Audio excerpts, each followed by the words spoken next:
Hi, Aaron Fulk. How are you doing? Hi, Scott Havens. I'm great. How are you? Good. Is it that bad that I call you by your full name? Is that like not cool? You do this all day, every day. Is that a bad idea to open up that way? No, that's fine. I was more thinking, why is this whiteboard behind me? But it's fine. I wasn't really. Making goals. Don't you think it's funny how we get so in our heads about things we say and literally people don't care? Like No. no one ever thinks about it again. Yep. We're So beating ourselves up. Aaron was at a CEO meeting this morning, and there's a big round area. And I always tell people the only thing people think about is not you. They think about what they said. So you're absolutely right. I am still thinking about something I got mad about there, but we'll talk about that later. I thought it was funny. You already know. Someone's giving it to you, and you're giving it right back because you're tough. Because I'm the only girl in the room, always. That's right. In that moment, you were, yeah. But in general, though, yeah, you gotta give it back. Please let us know. I got to do this because it's almost. You know what? There's one thing in business that matters. In fact, I posted this the other day, and Peter Maluk said that is the secret to business. So this is not just from me. This is also from Peter. There is one thing that will get you way ahead more than anyone, and that's consistency. And nobody is more consistent when it comes to this show than Paul. So I'm going to pull up his comment here. Woo! The question he already knows I'm going to ask is, where are you watching us from? Facebook, YouTube, or LinkedIn? Are you watching live? Are you watching the replay? And he said he's watching through the steam of my pumpkin spice latte. Every week he has a different place to say he's watching. He's a man. Consistent. He's one of the he could argue the top. I would argue he's the top industrial real estate broker in Kansas City. So he's a big deal. I feel like one day I know we're like 6 years in on the show, but I feel like one day we have always talked about having events, but I also think we should have awards one day, and Paul's going to win the Lifetime Achievement Award. Yeah. We're going to have a big medal for him and a 6-pack of Hams, his favorite beer. Really? He's just a man's man, you know. A man's man. Look at that. A man's man. Talk about our sponsors a little bit.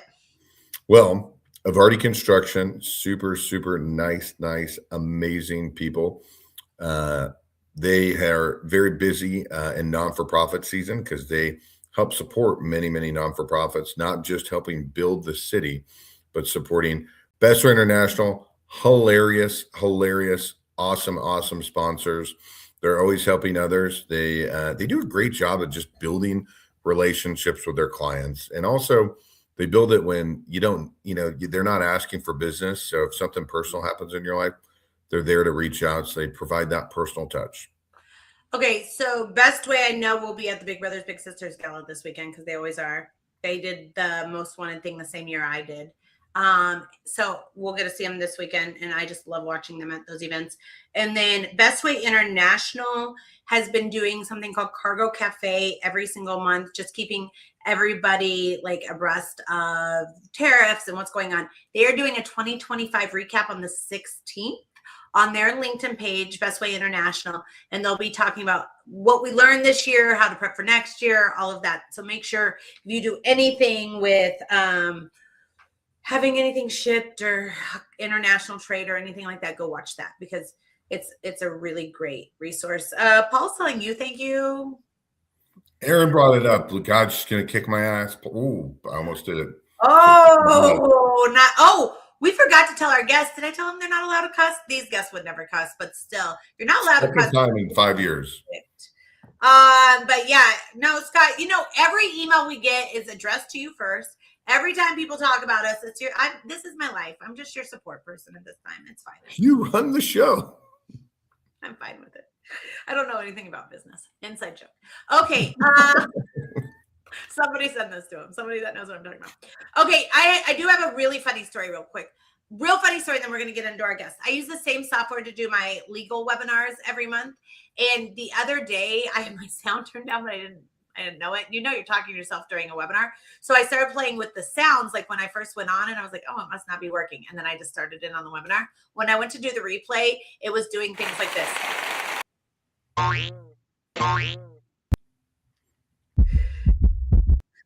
So if you see that webinar, that's why I was just experimenting. Okay, let's not talk about me and Scott anymore. Let's bring in our guest. You ready?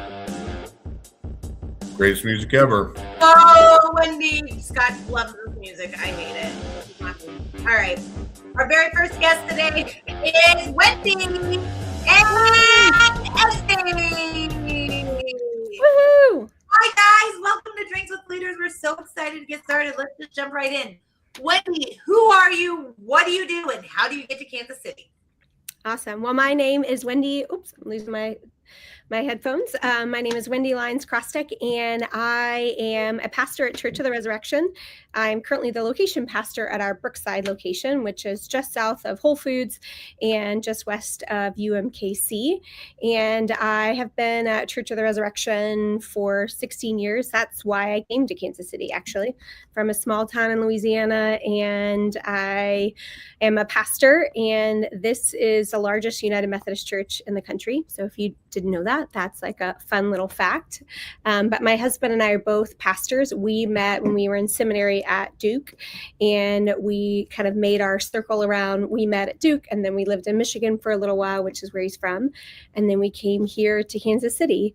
And part of the reason I came to Kansas City to work at this church is it's a place where you can be yourself, where it's welcoming, where it's open, and a place where I could grow as a person and I could help others to be a part of it, and was really passionate about a church that said we're not existing just for who we are, we're existing to make an impact in the community.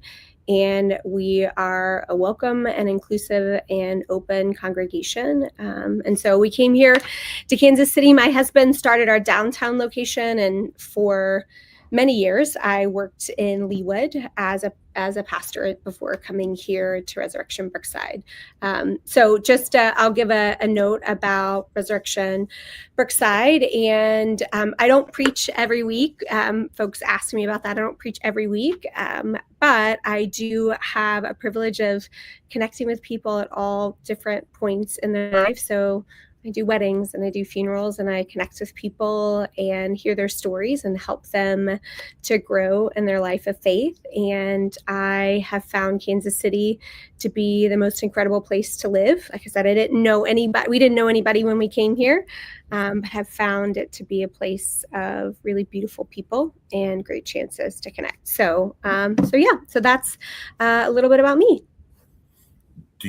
How do you handle the ups and downs of seeing people on their best day and their worst day? I would say I consider it probably the most incredible privilege that I get to be with people. So last summer, I officiated at the wedding for a young woman, and 10 years prior to that, I'd officiated her mother's funeral, and her mom died when she was in high school. And I think everyone has something that they're going through, and we don't know it. And to be able to have this moment of breaking in and saying, I can help you. I can't fix it. I can't make it better, but I can help you to know that you're not alone. Helps it to feel like people invite me into these spaces and they trust me. It feels really remarkable, but I'd be lying if I didn't say it was really hard.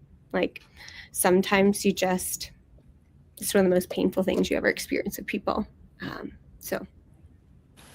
Okay, Wendy, you're so nice. We've never met transparently before this. I saw that there was a pastor coming on the show, and I really wanted to ask you this question. So hopefully, I'm putting you in the hot seat as Scott fringes over there. Okay, there is a trend right now. I don't know if you know about this on TikTok. Have you heard about this? But there was a girl that started calling through churches and said and this is a huge, like millions and millions of views. One of the biggest things that's happened on the internet this year in my space, the trending social media space, started just calling random churches saying, I just need help getting formula for my baby. And she called like something like 200 churches, and 3 said that they could help her figure out something, and the rest just said they didn't do that. So it's a big debate on social media. Can you give us a little bit of feedback of why you think so many churches would not be willing to help out? Because it's become it sounds like you haven't heard about this, but it's such a big debate on the internet that I think it's really making people kind of like choose take a different look than you probably want them to at churches. Yeah. I guess I would say there would be folks who would say, I heard a little feedback. Okay, we're good. I think that there are folks who would say, is anybody else hearing that? No, just me. Okay. Sorry about that. I think there are folks who are really struggling and are needing support. And sometimes churches don't know what to do, or maybe folks have come in and said untruths to them. But I would say that at our church, the biggest thing we try and do is how can we help you get wraparound support? So there are going to be some things that we can do when someone comes. We want to make sure that they have food, if they need socks, if they need gloves, if they need assistance, but we can't do all of the things. But there are some really incredible nonprofits in the Kansas City area that we want to help them feel like they can connect with. And I would say for me, the most important thing is that people feel like I matter, like somebody knows who I am, someone's shown me dignity and shown me compassion and kindness. And I think, it makes me sad to know that there's going to be somebody who says, I need help. And folks would say, sorry, we can't help you. Even if it just means, hey, I don't have this right here, but help me to help you find the person who would have it. Like, how do I help you to get the support that you need and to help you find opportunities to have what it is that would be helpful for you? I don't know if that necessarily. Yeah, I feel like if you answered the phone, I would have done that. The 3 that did got hundreds of thousands of dollars in donations, but it was just really interesting. But it sounds like you haven't heard about it. Go check it out. You'll see what. Yeah, I will. You would have given the formula. I would have been like, let's help you. You would have. It sounded like you guys would have got so many donations if they would have called you. All right, Eze, who are you? What do you do? How do you get to Kansas City? Yeah, hey, my name's Eze Redwood. I had the honor and privilege of working with this one up here. I think that's right. For a while, yeah. And now I'm one of 65 U.S. Department of Commerce Changemaker Fellows. So as Economic Recovery Fellows, we cover hard-hit cities, regions, U.S. territories, islands for the U.S., and we help with the turnaround. And so I do that. And when I'm not doing that, I'm back in Kansas City with Wings Cafe repping. And I have the good fortune of helping Holy Rosary Credit Union create new tools for entrepreneurs and business owners who normally wouldn't qualify or meet the criteria for standard banking support. So that's what I do. I came to Kansas City because I had a young uncle who is here, and I was like, "Oh man, I'm in Boston. I want to be around family and hang out a little bit." And I came here to do that, and he had a baby like shortly after, and I didn't see him. So there's that. But I have new family. The 2 of which are right here. So I'm thankful for that. So, Eze, what are the top 3 things that occupy your time right now? Yeah, so I'd say the largest for sure. It depends on the day, of course. I think that a lot of what I do is built around entrepreneurs and helping support them, whether that's, with the credit union or, coaching them there or building out new systems that can help them be successful. So I would say that's always a big aspect. When I'm not focused on that, I would say it's creating new models for economic development and solving hard problems at city levels that don't leave communities behind. And that takes me through everything from, I'm just thinking about today, like how to, make it easy for incremental developers to do development, right? Because a lot of times they actually care about the neighborhoods they're trying to develop in, but the processes aren't built for them. We talked about at meetings for crime, how to gamify the crime solutioning, to hit root causes, to drastically drop it, to education system. So it's just holistically, how can we help create models that can solve hard problems for cities and help lots of people at scale as a result. And I'm in Gary, Indiana at the moment. So I chose the hardest. There you go. About that from the Music Man, Gary, Indiana, just so you know. Real quick, is that a federally funded program that you're in? It depends on the day. I don't know. I checked the news today. Did you work during the shutdown? Were you off during the shutdown? We weren't allowed to. I don't know. In theory, yes. Okay. All right. All right. So, Wendy, what was the most pivotal point in your career?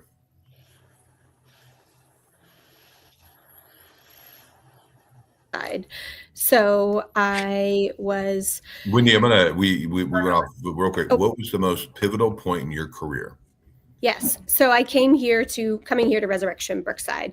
So prior to that, my role at Leawood, which is our largest location, my role was overseeing all of the care that we did. So weddings and funerals and pastors and things, and counseling. And then coming here, we started a new location. So this was previously the church that we're sitting in was a United Methodist church. And after COVID, things had gotten to a place where they were no longer thriving in the way that they had before. So they were averaging 300 people before worship, before COVID, and then had dropped down to 75. And they said, would you, as Resurrection, be interested and willing to come and start a location here? My family lives just 10 minutes from here. We live in the Prairie Village area. And it was an opportunity for me to really have an entrepreneurial spirit to say, okay, I'm going to start something new. There's going to be a community of people who are here as a part of the church, and then a whole new group of folks who we're hoping to bring in, and trying to do to merge them together and build a new community, and know that change is really hard, if you can imagine, and you're really excited about something, but it's really painful to see folks go through change. And it taught me a lot about what it looks like to do something new and to love on people when things are hard and to help encourage people. So I've been here for 3 years, and our worship attendance has grown significantly, and I get to help people and get to do something that it feels like this is my community, though I am a part of a larger community of faith. I'm a larger church. These are my people. And so I'm the one that they call in the midst of crisis. I'm the one who gets to officiate, do really be with them and connect with them. And it helped me to have my own space to not be, I don't know, for lack of a better term, to be under the shadow of somebody else who's the leader that everybody looks to. So here I am the leader. And like I said, that doesn't mean I'm not getting support from elsewhere, but it's almost like, okay, for this location, I'm the one who's helping to make the calls. And yeah, the buck stops here, and I don't like to fail. And so when I said yes to the role, I was like, I don't want to fail. And what if I don't? What if it doesn't go well? And so for me, it was a chance to say, no, I'm going to push as hard as I possibly can to help people and to bring people in and to help them find connection here. And so, and proving to myself, I think that I could do it. So now we average about 400 in worship, sometimes more than that. Over Christmas, we'll have 1,200 people, and we have 50 to 75 kids on a Sunday. And so I think it was for me saying, I can do this. I don't need somebody else. Of course I have a team of people, but it's it was helpful for me to see if I'm seeking to do the thing, then I can. Eze, there you go. Eze, Eze, what is the most pivotal point in your career? I have to say, I at one point worked for a fairly large multinational corporation that also has a headquarters in Kansas City. They unfortunately, didn't have the same kind of family oriented culture that the sponsors of this show have. I've heard great things about both Evardy and Bestway. Unfortunately, this didn't reflect that. And I'll never forget my first day out of training on the floor. There was a nice lady who had been with the organization for 30 years, and she was 5 days away from fully vesting in her pension, and she got laid off. And so, just seeing the look on her face, where she had given everything to this publicly traded company, and seeing that reminded me that it's how important it is to be, a company that takes care of your people and that really cares. To the point about the churches, there was actually a study that I had done for someone that said that, oh, if you're a church you can't grow. Now people aren't going to church, and that's actually not true. People are going to churches, but they're going to the churches that provide the support networks for them so that they don't feel alone in the world, and they feel like there's someone there for them, whether or not their family serves as that or not. And a lot of times it doesn't. These church entities that really show they care and go above and beyond that you can rely on have experienced significant growth. And unfortunately, it is actually about 3% of churches. So it's funny that the I haven't seen the social media trend either, but it falls in line with some of the statistics. But yeah, that was a pivotal moment for me, because it helped me understand that I can't just be a corporate cog, because if you are, at any time, you're expendable, basically. So today, when you look to help and mentor other entrepreneurs, how does that advice play in if the companies continue to grow a ton? Yeah, I think I was actually just talking yesterday to an entrepreneur who had a conversation with someone. Actually, this was the person who's entrepreneur now, but they were corporate, and they're like, the financial firm they were working with said, we actually don't think you should be doing this. We think you have a lot of potential. You should be doing XYZ, right? And they're like, you know what? I wonder if they're right, because they could be.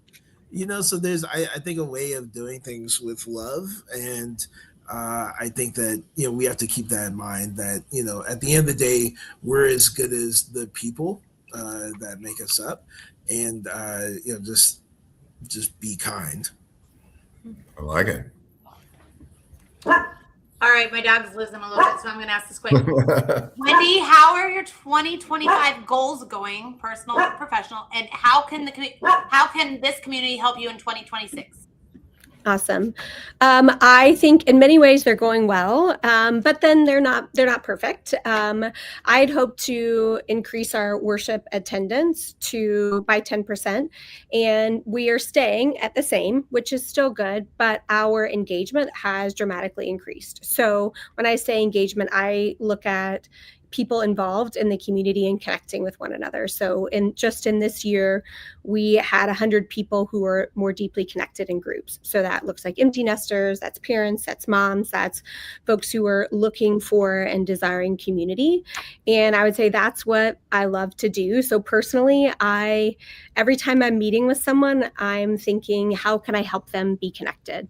Because I think that people are longing for community, and not just, hey, I want to know you, but I really want to have authentic and open conversation. And it can be kind of terrifying to be in a space and say, can I really have an open and honest conversation with somebody?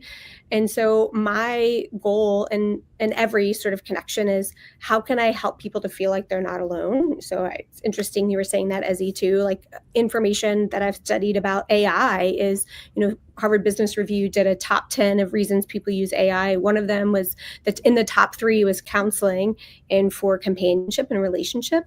And so people are seeking out connections in some way. And I'm not going against what AI could do, but there's some drawbacks. AI will tell you what you want to hear, and it can't show up for you in the ways that other people can physically, hopefully, show up for you.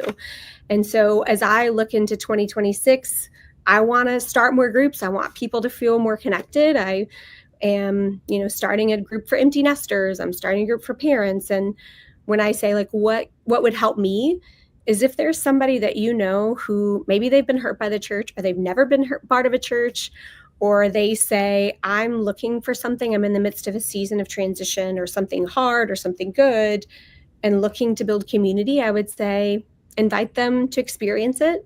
And as a church, we are a place that everyone is welcome, And we are a pretty moderate centrist church. So we will have folks who think really differently than one another. And it's one of the unique spaces, I think, in our culture where you'll have people sitting next to one another who will vote differently, who will think differently, and yet are seeking after something to hopefully hear one another out and help make a contribution to the community. And so I'm passionate about building community and helping folks invest back in the community. So that looks like not just serving one another, but serving out in the community too. So helping folks feel engaged, like they can find hope and purpose. So yeah, I definitely think there's a big business and counseling people that are about to be empty nesters and about to be retired.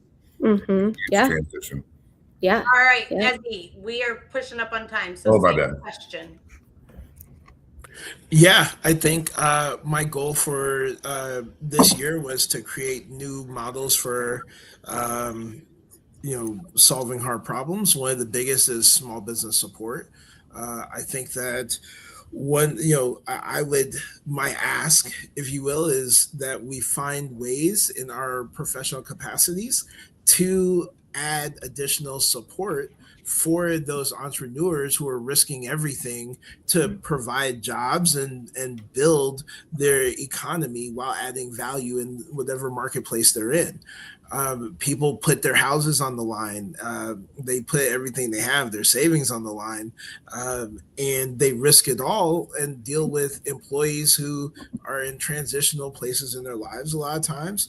And it's important for us to support them as they support our neighbors and the communities around us. So, what does that look like? I think that looks like sourcing products from your corner stores and small businesses to your small service providers instead of just going big or going online. Those extra dollars will end up coming back to you. And then I think that it's how can you support the Holy Rosary credit unions who are going above and beyond, doing loans that actually don't even make them money just to support entrepreneurs, and how can you be a champion with your local municipality to help them understand that, because a lot of them don't, understand that the small businesses are creating 70% of the net new jobs, over 70% now of the net new jobs for most cities. At the same time, they took the biggest hit from tariffs. So in this last month, there were over 125,000 people who lost their jobs from small businesses. Right. So they've been by far the hardest hit from these because they don't have the supply chain command or leverage in the marketplace to offset the impact of these tariffs or of weakened consumer behavior. Right. And so, how can we, help our municipalities understand that an investment in their entrepreneurs is an investment in themselves. And, I know our mayor in Kansas City, Missouri, Quentin Lucas, is doing, I know that he cares, and, he can use your encouragement to let him know that, the more he can do to help support, especially with the, share of, taxes small businesses pay going back into a pot for small businesses support, just give him that encouragement that you appreciate and see him for that. That encouragement is so fun. I'm sorry, I'm losing. Just find him on social media. Okay, well, thank you guys so much for coming on. I want to real quick say hi to Erica. And Janae said, finally getting back. What's up, Janae? Hey, Janae. Hey, Erica. Thank you so much. You can go connect with both Eze and Wendy. Make sure you follow them and support them. Thank you so much to Evardy Construction and Bestway. There's a cat hunting my dog out, so we're going to get off. Hey, guys, have a great day. See you same place next week. Bye.